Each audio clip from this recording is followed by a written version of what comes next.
जब देवासुर संग्राम हुआ, देवताओं ने दैत्यों को हरा दिया, तब दैत्यों के गुरु शुक्राचार्य जी ने कहा कि बलि, तो हम जो बात करें बहुत ध्यान से सुनना।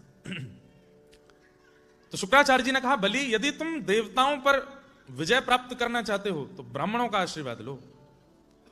अच्छा, ब्राह्मण जन्म से तो होता ही है, लेकिन कर्म से भी होता है। वो त्रिकाल संध्या करता है, शिखा सूत्र धारण करता है, वैदिक मंत्रों का उच्चारण करता है, वैदिक नियम से रहता है, ब्राह्मणोचित कर्म करता है, तो वही वो उसका आशीर्वाद फलता है। केवल ब्राह्मण होना भी सौभाग्य की बात है, लेकिन ब्राह्मण एतर कर्म भी करने पड़ेंगे। तो शुक्राचार्य जी ने बलि को कहा कि तुम ब्राह्मणों से आशीर्वाद लो। और कैसे ब्राह्मणों से आशीर्वाद कब लेना चाहिए?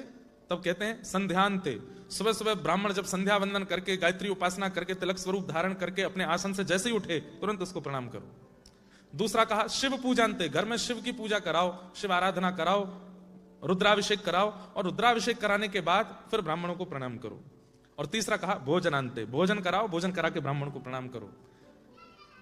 इन तीन कारणों से ब्राह्मण को प्रणाम करने से त्रिभिर पक्षे त्रिभिर मासे त्रिभिर वर्षेण सिद्ध्यति। यदि आपने बहुत भाव से प्रणाम किया होगा और ब्राह्मण ने प्रसन्न होकर आशीर्वाद दिया होगा, तो 3 पक्ष में उसका आशीर्वाद फलेगा। आपने थोड़ी कम श्रद्धा से प्रणाम किया होगा तो त्रिविर मासे 3 महीने में उसका आशीर्वाद फलेगा। और बिल्कुल अश्रद्धा से प्रणाम किया होगा, जबरदस्ती माता प्रणाम कर, तो त्रिभिर वर्षेण सिद्ध्यति, 3 वर्ष में उसका आशीर्वाद फलता है।